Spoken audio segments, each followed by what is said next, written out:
iba wan ja ne konongo oga arapu ko inflani c'est-à-dire ko i ko gadinye i komandinye ne konongo ako imbe dans soda de la iba ja ne kunta don ko du be bla nyona c'est-à-dire ko kabila be bla nyona c'est-à-dire ko police la taga be boala ko nyogo haramu be boala ja au nyebala iba fande ni karsa fande ni karsa ja kele sebela mani do jenu ni nyon cheni mudo iba c'est-à-dire iba na ka glajo do de donanga abe kashira c'est-à-dire ko iba wande kadali ani dube blala nyona mo wala te sokona ni mimbe kuma kare gona mo konte ko iba ko kuma damba yere jana fra iba le fini bi ka droki kanda de farola fo kana ka le ni mo shitebe c'est-à-dire fo mo ba le ga yela ko fin iba na minga na chenna ko ke iba nyini doron ke iba ya nyela iba wan kaga sega photo tani iba wan ayato ede manjia sababu yala glajo kuma mena fa kuma te ko bayo kuma inte ko ba fo ye glajo bulu ni glajo ko kubuke o nye datu wa yele de me glajo ça dit me chen nga vocal kala nya kuma ga yele mamun kama parce que ni be duba kono kola c'est-à-dire surtout ikele la famille no fait surtout djembe ikele mi no fait c'est-à-dire ni ga vocal kala la ni kan yere ou bena son ni do nu yido ou bena parti fana ta malikodo kato ki la joka yele ima o kama mande presse si a kuma kan changer ne chen nga numéro blastant fait iba ne te ere don personnellement mais ne be kiashu don ni ya bi mande presse si be français ala sababu kira sababu iga manager de kiashu we ga mi kiashu ne ta donné mais ala ni kiashu sababu masa kiashu e horon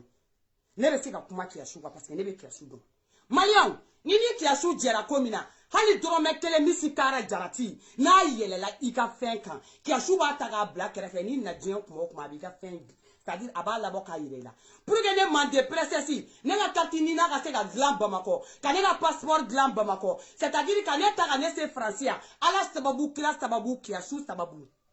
kiashu bene don ne be kiashu don mais bunyani karama siraka iba ga communication kan ama ye iba ga ko be jasigilendo ama gladio yo sente ko be la ama ya ni iba bena putika do ko la be bo parce que iba ni tergen menyo fe ko kiashu de akli sigile ko ngomi na mamu modi kiashu de be hina ko kabako kiashu de adama de nye ganento c'est-à-dire ki jigisigi kuma ofie kiashu masa dondo temena sa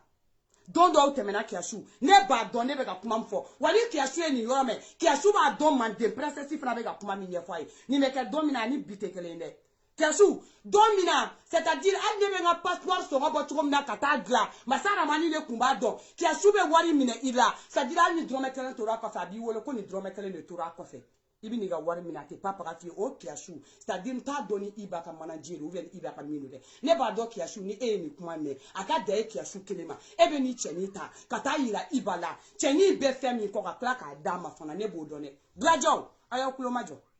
ayi mande presse ga tabaliga parce que ne be fe ko dolo mbe fe ko nene ne be fe glajo ne ga ni kelen ko fe ala c'est-à-dire cheni meneba ama ninga fe soro iba bolo aga 4 jours de akona teme aga c'est une semaine ma de gladio kango musa c'est-à-dire ndebi na vogali misue cheninga misi kana ga manimato ka emi o te ko ba iba bolo ko ba te iga kiashu bolo ko ba te gladio sibolo parce que les français gladio yo ne invité à kera de mais ne mata de follow bo ne ba do oko fari ne ba do obese kola wa ne ba do obe Nigeria ni nyada tu wa yala de anga janga ni la menyo fe iba ko be ko kele ne ni wani ni ye kana o puissance de essayer ka o puissance essayer anga ta anso mande princesse ni hay ensiri masina magana kuma de da iklogan kuma ni menaka essayer ko mala woto ko to konta ka de baga soro à côté là voyez moi il va raconter do il va do malin kono donc dalawa ko fa fala surtout rapero bon kaka no tara oluka côté là il va donc dawo fo rapero yera ma kuma te kan baga uma tiara la ne ko ni iba kanu billahi ni iba kanu wallahi iba ga concerter ni matara mina malla amake ima fa moi mais ni sigida mina haka jambe yero mina ntoro la de ko ntoro la mais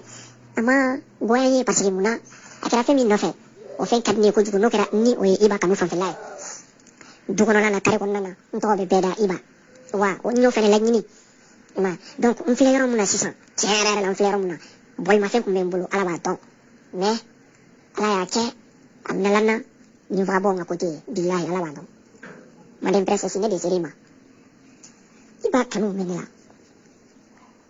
o kosɔn ani tɔɔrɔ min bɛ ka dan ka côté la c'est-à-dire i b'a ka se ka hali n'a kɛra kɔrɔlen de ye quoi i b'a ka se ka moto ne ka se ka yɛlɛ moto sanfɛ n k'a yira mɔgɔw la ko o bɛ ka min fɔ ne ma ko ka continuer n'a ye i b'a k'a yira ne la ko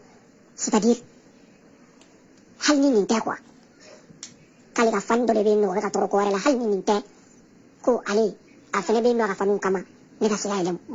moto sanfɛ bɛɛ la ne ye o bɛ diya n ye kojugu walayi. a ye nin mɛn dɛ Gladiaw c'est-à-dire cɛni sɛgɛnna a ɲanina hali moto min kun b'a a bolo n'a b'a ka dɛbɛdɛbɛ ni boliboli kɛ n'o ye Gladiaw a ka moto a taara wa a taara janfa sira de kan u bɛ tila k'u sigi ka yɛlɛ a ma ko komi k'a bɛ kɛlɛ ni siɲɛ tan na i b'a nɔfɛ k'a ma deli k'ali mɔgɔ min y'a ɲɛ la ko o yɛrɛ mako t'a la k'ale de ye i b'a jɔ a kɔrɔ ko i b'a tɛ se ka ca la ne ko o kɛlen o tɛ tiɲɛ ye dɛ ma i b'a ye ɲɛ la mɛ n ye kiyasu ye n b'a dɔn kiyasu bɛ mɔgɔ fɛ donc ko hali n'a kɛra i b'a Gladiaw 4 jours Mandé Princesse b'o de fɛ c'est-à-dire numéro in bilalen filɛ sanfɛ aw ka nin wele cɛnin ko k'ali n'a kɛra moto kɔrɔ ye mais ne b'a dɔn aw bɛ se ka moto kura sanni k'a bɛ fɛ de ka yɛrɛ i b'a ka moto sannen de kan ko k'a fɔ k'a tɛ se ka baara kɛ ka moto san a yɛrɛ o tɛ dɛ ko mais sɛgɛn min dara ale kan mais ko ɲani min dara ale kan mais ko tɔgɔcɛn min dara ale kan o de kama ale bɛ fɛ i ba de ka moto san k'a d'ale ma ale ka yɛlɛ moto in ka sigidala mɔgɔw ɲɛna ale ka yɛlɛ moto in ka somɔgɔw ɲɛna n ko cɛnin kasira de ale ka yɛlɛ moto in ka diɲɛ bɛɛ ɲɛna Gladiaw ne b'a dɔn nin tɛ koba ye sa ala l'appelait Kanku Musa taara n'an ka sanu bɛɛ mais min tɛ Kanku Musa taara n'an ka sanu bɛɛ mais sanu in tɔ i b'a de bɛ ka segin ni sanu tɔ ye wa i ba Jakata tɛ koba ye sa i ba ne b'a dɔn o tɛ koba ye là tu vas arrêter attends a y'aw jɔ tantɔ dɛ dutigi y'a ka kow daminɛ mais dutigi la sigi yan fi non mais tu arrêtes si tu arrêtes là je suis au CD tiens prends ça si tu restes tranquille merci mon cœur tu restes tranquille non tu verses pas s'il te plaît là dépose ça tiens mets ça ici voilà Iba ani Gladiaw bɛ fan bɛɛ ne b'a dɔn nin tɛ kobaw y'aw bolo 4 jours Mandé Princesse bɛ ka o makɔnɔ c'est-à-dire aw ka moto labɔ k'a di nin ma ne Mandé Princesse